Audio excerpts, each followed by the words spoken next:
ॐ अज्ञानतिमिरान्धस्य ज्ञानाञ्जनशलाकया चक्षुरुन्मिलितं येन तस्मै श्रीगुरुवे नमः। नमो विष्णुपादाय कृष्णप्रेष्ठाय भूतले श्रीमते भक्तिवेदान्त स्वामिनिति नामिने। नमस्ते सरस्वते देवे गौरवाणी प्रचारिणे निर्विशेषशून्यवादी पाश्चात्यदेशतारिणे।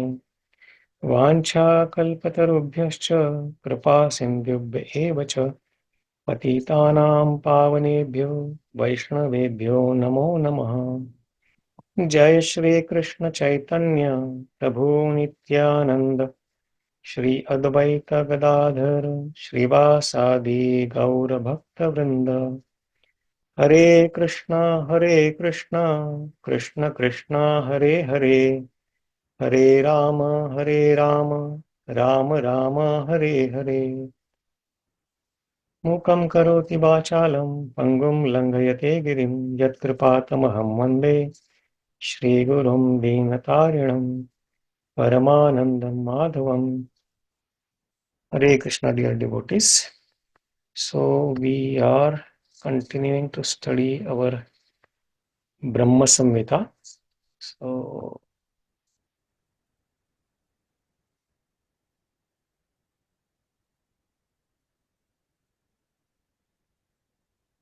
past few weeks we started reciting or studying the verses that Brahmaji offers prayers with those beautiful verses.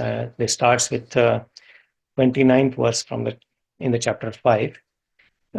In the first verse, Chintamani Prakarasadmasu Kalpa Vriksha, Brahmaji describes the abode of Krishna, Golokadham. Then in the next verse, he describes his beautiful form, how Krishna is holding his flute. Venum Kvanantam Arvinda Dalayaksham. His eyes, lotus eyes, are like a lotus petals.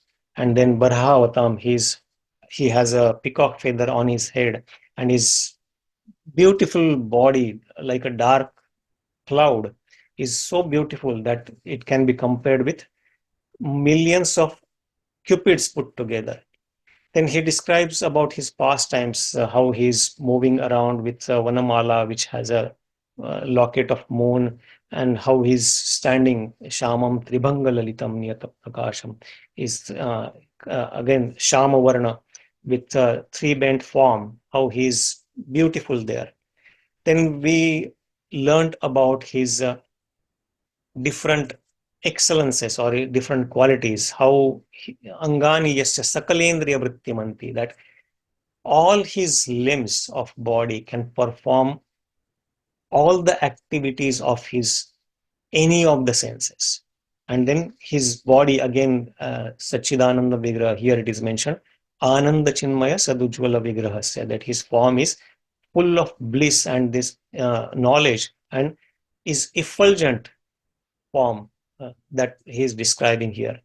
And then last week in the previous class, we learned about how he has multiple forms, Advaitam, but still he is unique. And then he is not, it is not possible to understand him by study of the Vedas, but he is very easily available, or he can be easily understood by his devotees. Vedeshu durlabam adurlabam atma bhakto. So today we are going to study about this 34th text, where it describes that how difficult it is to understand, not only understand, but even to go up to his abode, Golok Vrindavan. And it describes that even by different means, one cannot understand or one cannot reach that planet. So, so this is one of the very beautiful verses, and Prabhupada quotes this so many times in his many purports, many classes. So it goes like this. Panthās koṭi-śata-vatsara-sampragamyo vāyor athāpi manaso muni-puṅgavānām soऽpि-asti yat-prapada-sīmny avicintya-tattve govindam ādi-puruṣaṁ tamaham bhajāmi. Read the translation and go then in more details. I worship Govinda, the primeval Lord, only the tip of the toe of whose lotus feet is approached by the yogis who aspire after the transcendental and betake themselves to pranayama by drilling the respiration, or by the jñānīs who try to find out the non-differentiated Brahman by the process of elimination of the mundane, extending over thousands of millions of years. So it is very difficult to understand him or to reach him.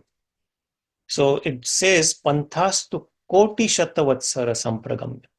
So pantha, there are many different ways people can try to understand. First of all, people in general in this material world, they do not know who God is. Many don't even accept God, and they do not know who God is. And that's why, as in the Bhagavad Gita, many times Krishna calls them as mudha. Because they do not know God, or they do not have any information about God, they accept some other mudha as a God and then worship him. That's generally is what happening, what we see around. And what to say about God? They do not know about his abode, and many scientists are trying to reach different planetary systems here in this material world and trying to find God or supreme power by experiments, different experiments. And some of the examples, what we know, there is experiment going on about God. They found God particle in the Europe, in Switzerland. Some scientists, they claimed that they found a God particle. So that's because they do not understand what God is and what his abode is. They are trying to find it by experimental knowledge. And Prabhupada many times explained that even though they try to reach the spiritual abode by different ways, and one of the way could be mechanical way by different machines or different spaceships or airplanes, even if they try to travel for thousands of years, many thousands of years, they would not be able to reach. And he gives an example that our nearest planet, moon, that also they cannot reach or they cannot understand what is on that planet. So forget about the spiritual planetary system, because even to go to the highest planet in this material world, it is said that by material calculations, if somebody can travel at the speed of light or at the highest speed possible by mechanical means for around 40,000 of years, then they may be able to reach the highest planets in this universe, in this material universe, and who lives for 40,000 years. So that's why it is said to be by any means impossible to reach to the spiritual abode. And even after, then Prabhupada explains in many places that even somehow or other they reach to the top of this universe, they have to get out of the different layers. This universe is covered by different coverings, and like earth, water, fire, air, ether, and so on. There are said to be 7 layers that this universe, material universe, is covered by. And each of the layer is 10 times thicker than the previous one.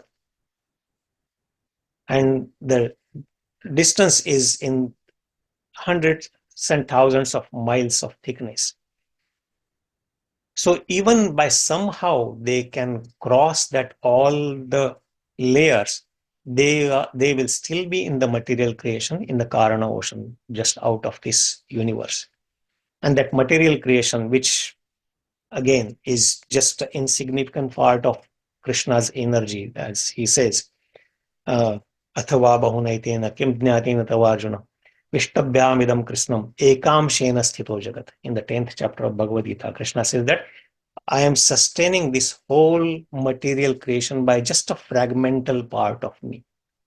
So that material creation, which is just just a small fragmental part, or sometimes it is also referred as ekapada vibhuti, and the spiritual world is called tripada vibhuti. So just 1/4 of Krishna's energy is the material energy, and the 3/4 of his energy is in spiritual energy. But still, they can, if one can cross over all this universe and material creation, they would still be in Karana ocean, or what separates the spiritual abode and the material creation. The spiritual creation and the material creation is separated by this Viraja river that we learn in the beginning of the Brahma Samhita. And after crossing that, they may be able to reach the Brahman effulgence. Yasya prabha prabhavato jagadanda koti. We will read eventually in the Brahma Samhita that Krishna's effulgence is spread all over, and which is holding millions and trillions of universes and planetary systems.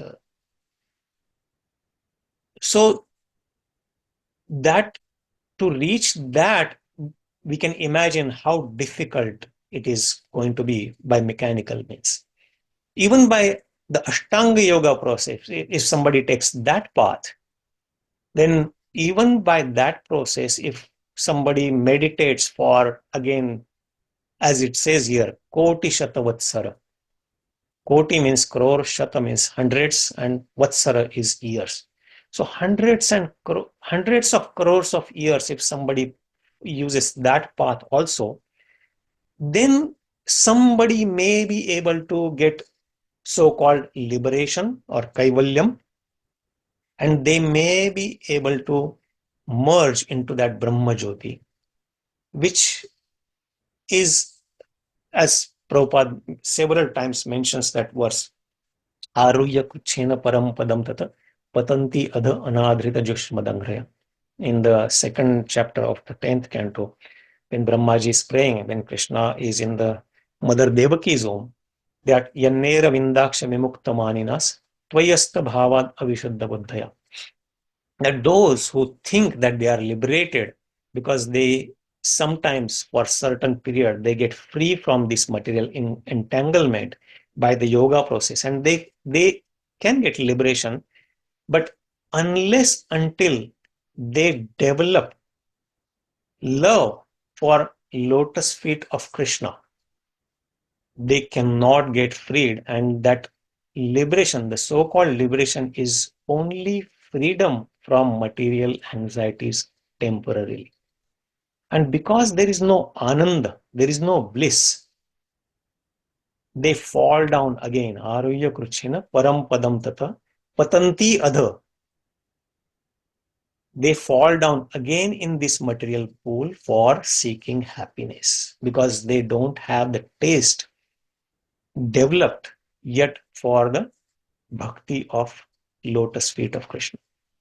And that's why in this search of happiness, they fall down again in this material world, and then they engage in some humanitarian work or some other kind of work which they think that that will give them happiness.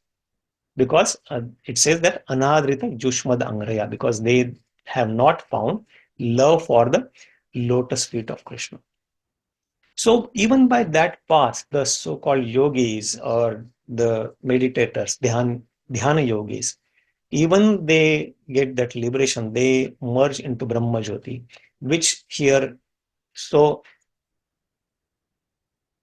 is mentioned as prapada-sīmny. Prapada-sīmny is, which is kind of a just the tip of the toe of lotus feet of Krishna. Just like when we say that somebody cannot do anything to a person, we say that that person cannot even touch his toenail. In the same manner, this person, after, or anybody who is trying to reach the spiritual abode of Krishna by their own means, by their own endeavor, be it mechanical, be it by Ashtanga Yoga process, be it by meditation, be it by any kind of yoga process, or by charity, or by the study of the Vedas, whatever process they use, unless they develop love for Krishna, they cannot even reach the tip of the toenail of Krishna. And because even if somebody goes up to that level in the Brahma Jyoti, they do not taste the nectar of Krishna's love. It's like several times the example Prabhupada gives is leaking the honey bottle from outside. So even though it is a honey bottle, if somebody is trying to leak it outside the honey bottle, they won't get the taste of that honey unless they open that honey bottle and enter into it and then try to taste that nectar. So it is like they do not have that taste, and that's why they fall down. And how they can reach? So the panthās to koṭi-śata-vatsara-sampragamyo. So even if they try to travel or go by different means for hundreds and thousands of years, at what speed? It gives vāyor athāpi manaso, by the speed of air or by the speed of mind.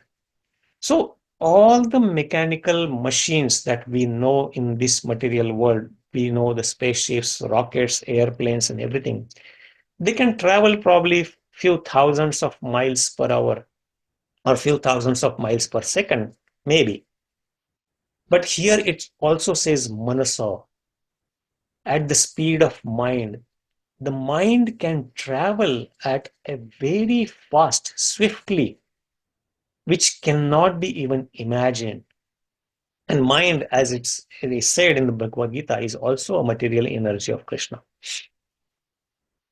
So, and we have experienced this, that even while sitting in our place in our apartment in the US here, within a second, with the mind, we can travel in India, and we can go in a place where we can think of that place and our mind takes us there.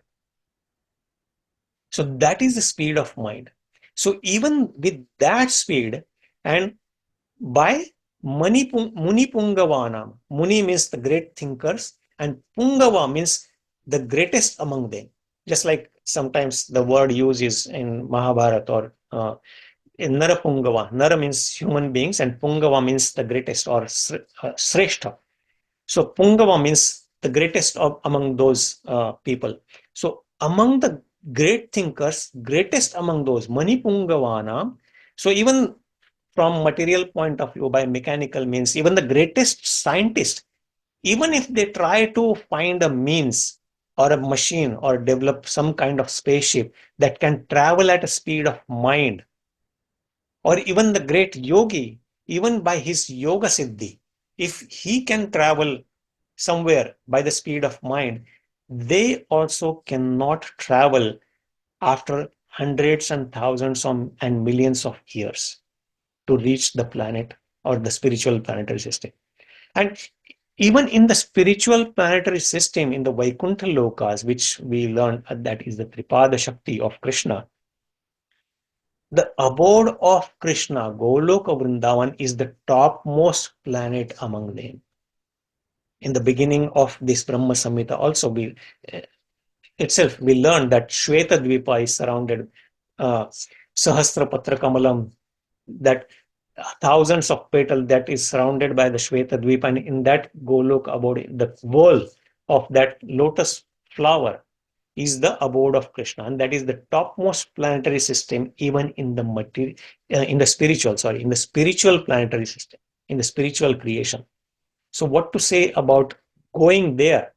And that's why it is said that it is very, very difficult to reach that planetary system by any of the material means, by even the thinkers. And here in the translation, it is mentioned that they can reach only up to the toenail of the lotus feet, who, by the yogis who aspire after the transcendental and betake themselves after all the different types of yoga process, prāṇāyāma, dhyana, dharana, all those Ashtanga yoga process, they do perform that, even they take that path of yoga process for long period, they cannot reach the abode, they can still reach only the Brahma Jyoti. Or even by the jñānīs who try to find the Brahman, non-differentiated Brahman, which is the effulgence of the Lord, or even by the process of the scientist or the great thinkers by elimination of mundane for thousands of millions of years. By elimination of mundane means not this, not this. So when we are analyzing this something, we think that we try to eliminate all the negative things. Oh, is this God or is this God's abode? Then we analyze, we study, and they, oh, not this. Then go to the next level. And the material science works like that. And that's why we see the scientific theories, all the theories proposed by scientists are changed over a period of time. Either they themselves reject it, or it is defeated by someone else, and then they come to conclusion, oh, what that scientist had concluded was actually wrong, so this is the different theory. And the best example that comes top of my mind is few years ago some scientists declared that Pluto is not planet anymore. Until that point of time we were considering Pluto as planet. So it is all it is called neti neti. Prabhupada calls this. They go by the path of neti neti, no iti, no iti. So not this, not this, not this. So they, by negation of process, they try to find something that they want to find. That, and in the same manner, oh, this is not spiritual. So the study, what they are doing right now, that they claim to be a God particle, then eventually they will find out, oh, this is not. Eventually they will understand that there is something superior than this, and they will know that, oh, this is not God particle, this is just something material, something different. So that is the process.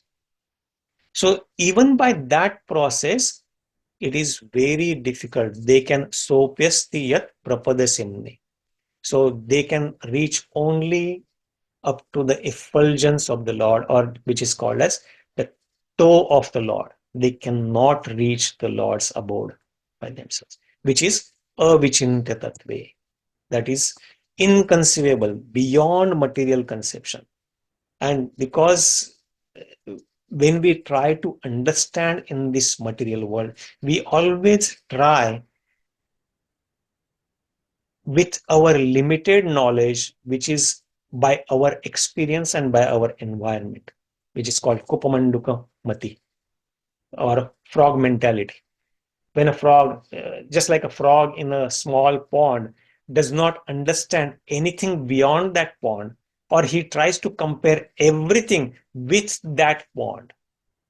So a common story that we hear always is when a frog was told that there exists a very big Pacific Ocean, and then he thought, okay, how big is that ocean? Maybe 10 times bigger than my pond, or maybe 100 times bigger, but not bigger than that, because there cannot be anything big than this, because he's always thinking from the perspective of his experience, his pond.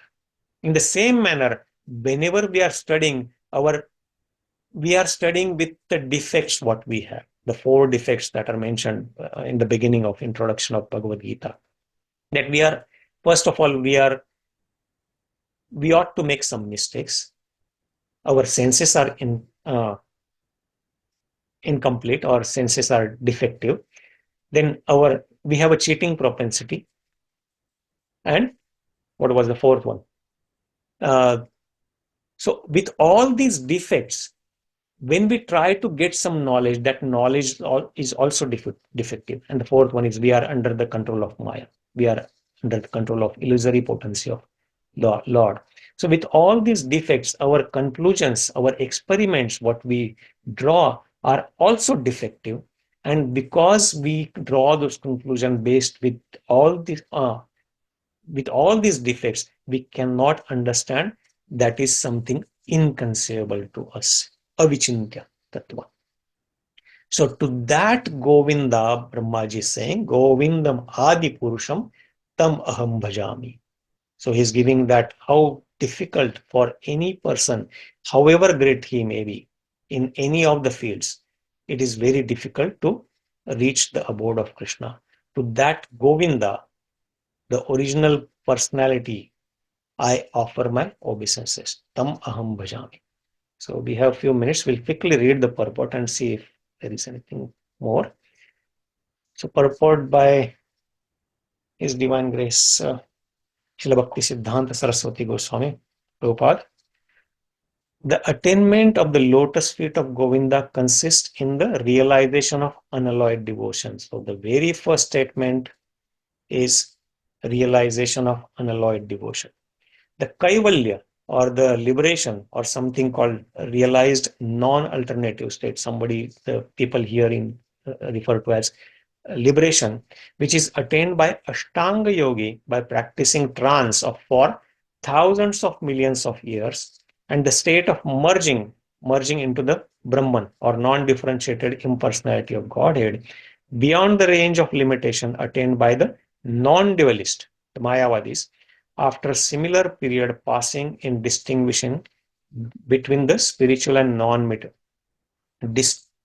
Pass in distinguishing between the spiritual and non-spiritual. That is the border, Viraja river, and eliminating things by limited sphere and one after another by the formula, not this, not this.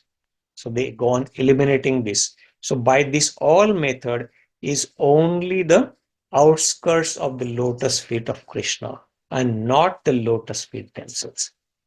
So they can reach only up to the Brahman level, only that effulgence that separates the spiritual world and the material, but not lotus feet of Krishna, or not abode of Krishna. Long and short matter is, this kaivalya, or merging into Brahman, constitute the line of demarcation between the world of limitation and the transcendental world. So this is the boundary, the line of demarcation, that is the Viraja river that we learned earlier in earlier verses in the beginning, that separates the material creation and the spiritual creation, the chit and the achit potency. For unless we step beyond them, we can have no taste of variegatedness of the transcendental sphere. So the spiritual abode is full of varieties. It is not nirveshesha or shunya. But people who are fed up with all the miseries in this material world and who are seeking after liberation, they think that because there is so much suffering and pain in this material world, I want to get free from this, and that's why I want to merge in the nirvishesha shunya area and want to get free from this, all miseries. So if the absence of misery be called a bit of pleasure, then also that bit is very small and of no consequence. So even sometimes they get free, they think themselves as vimukta because they are free from these material miseries, and then they can think that, oh, this is what happiness is. So even that happiness, it is compared here as that is a bit pleasure, a very small pleasure, that is uncomparable to the transcendental happiness of the actual spiritual abode, and is of no consequence. It has no comparison with that happiness. Because that happiness, dukkham atyantikam yat buddhigrayam atindriyam, Krishna says in the Bhagavad Gita, 6th chapter, that sukham atyantikam yat buddhigrayam atindriyam. That sukha, we have no conception of sukha in this material world. We really don't know what happiness is. The happiness that we experience is a momentary absence of miseries. That's what we call as happiness, and then we think, oh, that is happiness. But the real happiness is beyond our intelligence and our mental conception. We cannot even conceive what really happiness is. That's what Krishna says in the Bhagavad Gita. Sukham atyantikam, the highest, ultimate sukha, is buddhi agrayam atindriyam. It is beyond our sense perception, and it cannot be perceived by our intelligence. So that it says that even that bit pleasure one can get by merging in the Brahman is very small and has no consequence. It cannot be compared with the spiritual happiness. it is not sufficient to destroy the condition of materiality, but the real gain to the jiva is his eternal existence in his spiritual state, which is our original spiritual body, and where we are serving eternally Krishna. That is our original self-realized spiritual state. So that is the real gain of a jiva. That is the real success of life. That is the paramasiddhi of this human form of life. And this can be attained only by the grace of unalloyed devotion, which is essentially chit or transcendental in character. So that paramasiddhi can be attained only by grace of unalloyed devotion, not by any other means. For this end, abstract and uninteresting mental speculation is of no avail. Just the mental speculation that is random or however mentally we can think of, it is of no avail. It is not going to give us the ultimate success that we are actually meant for in this human form of life. So very beautiful purport here. So I'll stop here and then we can get some reflections. So thank you very much. Hare Krishna.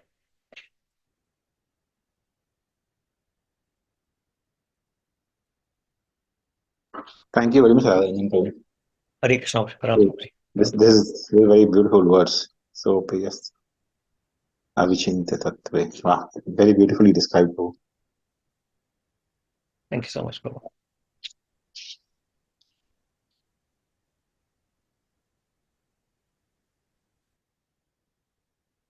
Any other thoughts or reflections, Prabhuji's, Mataji's? I'll probably stop sharing. Hare Krishna, Prabhuji. Dandavata Nagesha Prabhuji. Very nice class, Prabhuji. Given the point that the happiness which we know is just absence of miseries for a temporary period, whereas the real happiness we have no idea what is the real happiness. And then got reminded of a recent class by Gaurav Krishna Prabhu in the Bay Area. So where he mentioned, I think the devotees told me later about it. He was saying that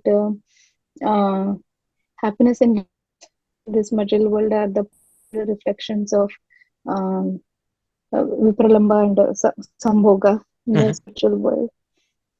Got reminded of that and then think about, that the real happiness, what the real pure devotees experience world is definitely what you said, matches, the definition, what Prabhu said. Thank you so much for sharing that, Mataji. Yeah. And yes, Krishna says in several places, and we read this all the time in the scripture, that the happiness we don't know. And we'll probably describe sometime how Mahabharata describes what the happiness in this material world is. It's a very beautiful story, but yeah, we'll probably chat sometime. Thank you for sharing that, Mataji. Hare Krishna.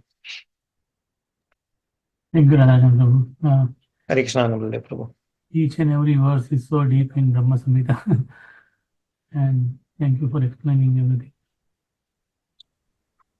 Hare Krishna, Prabhuji. Hare Krishna. So, Prabhuji, if possible, that Mahabharata you told no just now, you were telling to Sudevi Mataji. One class, can you take one class, Prabhuji, about that one? It's a small story. Okay, maybe next time I will just bring that, and it should not take more than, we don't need full class, but I can describe about the happiness. So maybe in next class I can. Yeah, in next class, if you can, till 9:20, you can take 9:20 to 9:30, you can tell that story. Okay. Sorry, if I'm asking like that. But, no, yeah, we can do that next week. Yeah. Yeah, I would like to know this kind of thing. So, especially in our human life, we are thinking, what is the happiness? We'll think that, I'm happy. But we are, even though we are devotees also, we don't know really we are enjoying in the happiness of mood of Krishna or mood of material world. Sometimes it will be very flickering. So, Yeah, I so remember one past time when one of the disciples of Srila Prabhupada in LA temple, he mentioned Prabhupada that Prabhupada sometimes Maya captures. Sometimes I am in Maya.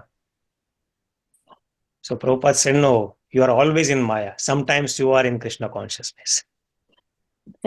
So that's our position. yeah. We think that we are devotees. No, sometimes we think as devotees. We are mostly under control of Maya still. Or at least I can say for myself, yes. No, Prabhuji, I mean, even not only your sick, Prabhuji, even me, in the step of we are attaching that name tag, that's all. But that name tag represent how much we are surrendered. That is the thing. But the name tag is like a fashion activity, like that. Thank you, Mataji. But we are fortunate that at least we are surrounded by devotees as sadhu sangha, sarva shastra kahe. Lava matra sadhu sangha, sarva siddhi hoy.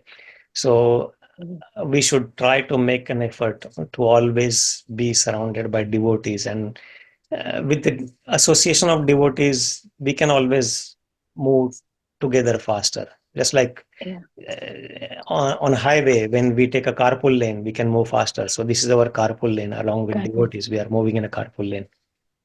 Actually, I should say Shankaranand Prabhuji thankful that he's introducing different classes to get our mood and intentions and everything. Yeah, this is very helpful. I'm so thankful, Shankaranand Prabhuji, giving this nourishing every Wednesday and Tuesday classes. And we need more classes, kind of different days and different topics, so that we can be in the like sadhu sangha. What is it? This is also like a sadhu sangha only. Yeah, that's true, Mataji. Thank you so for mentioning that. And again, we are all very thankful to Shankaran Prabhu for starting this, and this association always helps. And I'm culprit. I may not be able to make it all the time, but whenever I join, I feel that aura of everybody's presence, that this association of sadhus is so much nectarian. Yeah. Yes, Prabhuji. Yeah. And Radhā-Rañjana, as you are recording all these sessions, right? So please create a YouTube list so that we have all these recordings available. Anyone wants to refer later on. I'm putting this in my channel, Prabhu, and I have created a ordered Brahma Samhita from the very beginning. I given them Brahma Samhita 1, 2, 3, 4 and the verse number. Wonderful. It's a playlist I have created. Yeah. Have you shared that before? Every time once I upload this, I edit a little bit and I upload in my channel, and I share immediately next day or after day after two. Thank you, bro. I send that in the WhatsApp group. Yes. And Prabhuji, can you keep your channel in your even channel Be Happy group also, if anybody wants, so I can forward to them? And Yes, that's where I share, Mataji. I'll send that. Yeah. Okay. So tomorrow, probably once I have uploaded the video in YouTube, I'll send that in the Chant and Be Happy group. So, Shweta Mataji, you wanted to say something? I saw you. Yes, Prabhuji. I joined after a long time your class, but I think I was traveling all this time. But I thought it's going to be hard to follow after a long time, after this break. But you made it so simple to understand even this particular verse. It was very detailed explanation, very nice. Thanks a lot for that, Prabhuji. And one other thing I wanted to just add is just now Radha Mataji was mentioning, right, that we are in the happiness, and that's also like this exact same thing we were discussing in another group, that I feel I'm in a fairy tale land when I'm listening to these stories. And then once you come out of it, it's reality.